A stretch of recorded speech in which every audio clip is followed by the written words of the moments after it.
The experts say that there is a housing crisis in America currently. They've been saying this for several years. The trouble with that is, like most things the so-called experts say, they're wrong about this. There is no housing crisis. What there is an affordable housing crisis. Houses in America have not always been the lap of luxury.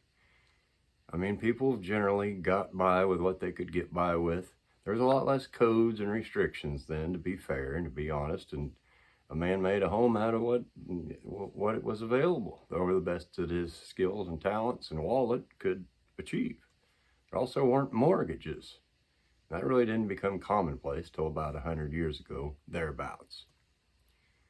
Point being, I've seen all kinds of comments about somebody needs to do something. The government needs to step in and do something about this affordability of houses. I want to be real clear about this. The government doesn't fix anything. They never have. Everything they touch, they make it worse. So let's get that notion out of our head first thing. The government is not going to make affordable housing. And if they do, I mean, have a gander at Section 8 housing and see if you'd want to live there. You got people living out of their cars, living out of campers. They tried to make van life a big thing, you know, a big fad. Oh yeah, this is what, try to live out of a van for a minute. If you ain't got the money to put the fuel in that thing to zigzag all over the country, you're not going to have a very good time of it, I can assure you of that.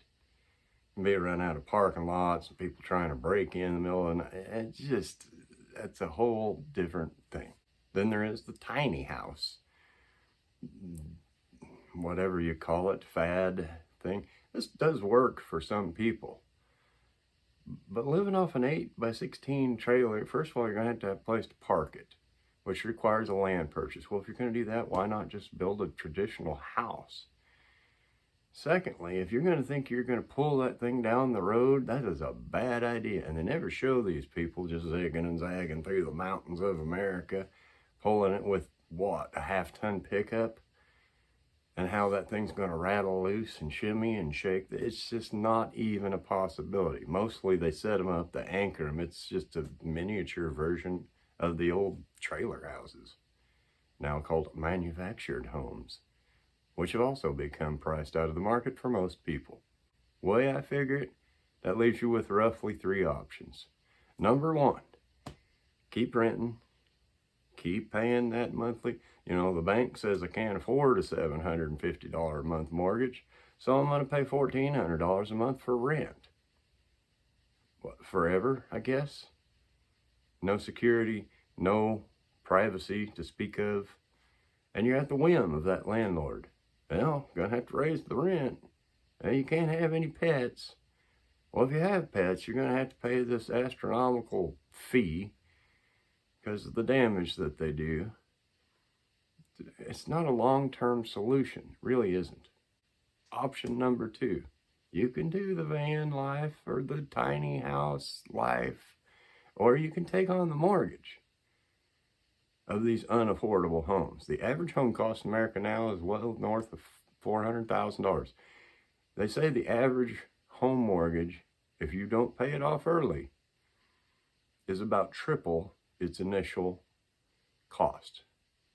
So a $400,000 mortgage is going to cost you roughly $1.2 million for your little miniature version of a McMansion suburbanite, houses stacked right on top of you in a neighborhood. And you can't afford it, especially not if you're young.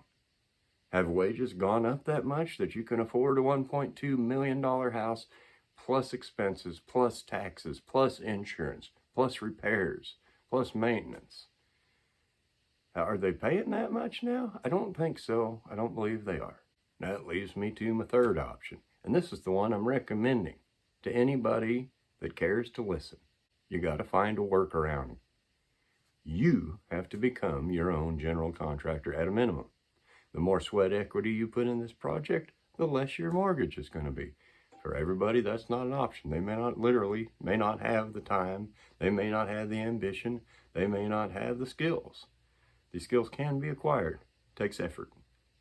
But what I'm talking about with this option, is to build your own home, your own starter home, your own affordable home.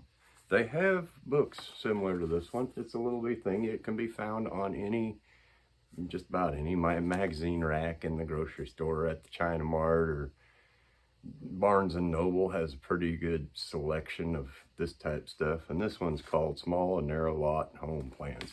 And the picture on the cover, that's way bigger than I wanted to do.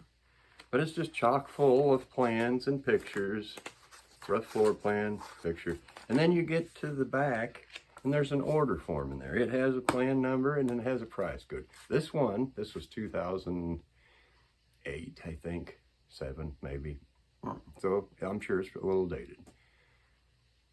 But I think this cost me something, I don't know, $10 or less.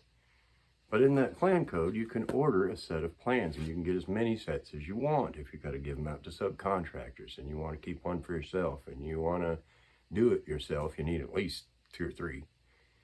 And of course, the more copies you have, your price goes. All told, I think I was in for $130. Whereas a modern day architect charges you by the square foot. And what they're doing is just a glorified version of this, basically. They have your list of requests. How many bedrooms, how many square feet, what do you want the kitchen to be like? Okay. And they have a set of plans. That's the first thing they do, is go through it and, how about these? How about these? How about these? I'll send you an email. I'll send you the link. It's this, because it saves them time and effort. I'm not dogging, really, sort of, architects. They got to make a living too, but that's what they do. Why not rule that guy out and maybe go this route? And there's all kinds of different versions of these. It's not just like 100 plans. I mean, there's different book things. If you order one of those, you get your set of plans, right? I actually did this. 2009, 10, 11. Built my own place. So you get your set of plans. It gives you all the doobly-doos and a elevation, and then you get a materials list of everything you're going to need, basically, to build that house. I mean, how many individual pieces of lumber you're going to need, roughly, basically. And of course, you get elevations, you get footing specs, you get the floor plan, all that stuff is in here. It's a set of working plans. I mean, you might have to get a wet stamp if you're within city limits or whatever, but you're going to do that kind of stuff anyway. And you become your own general contractor, and you take that padding out. You're saving yourself money. And when you start talking about 30 years, if you're aggressive, 25, 20, 18 years of mortgage with compound interest that you will not understand, you're talking about tens of thousands, depending on the house, maybe upward of $100,000 difference that you're not working to give to a bank. Not to mention the hassle of dealing with a general contractor. Generally, they don't know a whole lot about building. They know how to make phone calls and attend meetings. There is another option in this. I know of a town right smack dab in the middle of America. It's called Galena, Kansas. This is just one example of many such towns that exist like this. You can buy a house there for about $19,000. It's a 1950s or 60s house. It is not elaborate. It is old, it is dated. But you can get there, and you get your little lot in town, and your little bitty 1950s house on it, and you start working on that thing, man, and bit by bit, you build a comfortable home. This notion that you have to have granite countertops, stop it. If you just have to have them, put in the cheap one. You can go to the Homeless Depot and get a Formica countertop. They even got them now with the bullnose on them, trying to look like granite countertops. Even the pattern's the same. For $150. And put that deal in there and say, within 5 or 10 years, we'll get you some granite countertops. Let's start at the start. You don't have to have a fence right off the bat. If you're starting out, your whole point in this is to do it kind of outside of the recognized system, because the recognized system has failed you. There are no more affordable starter homes. It's not a matter of a lack of homes. It's a matter of a lack of affordability. So you're going to have to come up with ways around this. In an earlier video, I think it was called Getting By, I mentioned the metal buildings where you have, whatever size you pick, 30 by 40 or whatever. Now you're in the dry and you're maintenance free and stuff. But not everybody wants to live in a metal building, and I understand that. It is the cheapest, smartest way of going about it, I think. Secondly, would be something like this, or like the little house in Galena, Kansas. It's $19,000, and bit by bit, room by room, you're making that thing a show place. Yeah, it's still small, but you can add on. That's what I did with the one that I built. Set it up to add on to. Now, before we got to that, divorce blew the whole thing up. But I did it out of pocket myself. Saved a fortune. All in, I was about just under $40,000. The going rate at the time for a house was about $170, I think. I got those house plans and I studied them. I pored over them. Once I decided this is the one, I got to studying. I got the piece of land and it sat there for a goodly bit. Because it costs money to have a survey and a perk test and, title insurance and search and all that jazz and all this crap that you don't know about when you're starting out. And I stocked up money and I studied those plans. Here's the first phase. Here's what we're going to do. Here's the plan. It's going to be a monumental undertaking. It's a hell of a lot of work to build a house, regardless of size. Then I started buying things. Stuff would go on sale. Advantech flooring, subflooring, would go on sale. And I'd buy it, and I'd buy enough to cover my project. Might find a place that had, discounted 2x4s. I started buying them. I bought doors. I bought windows.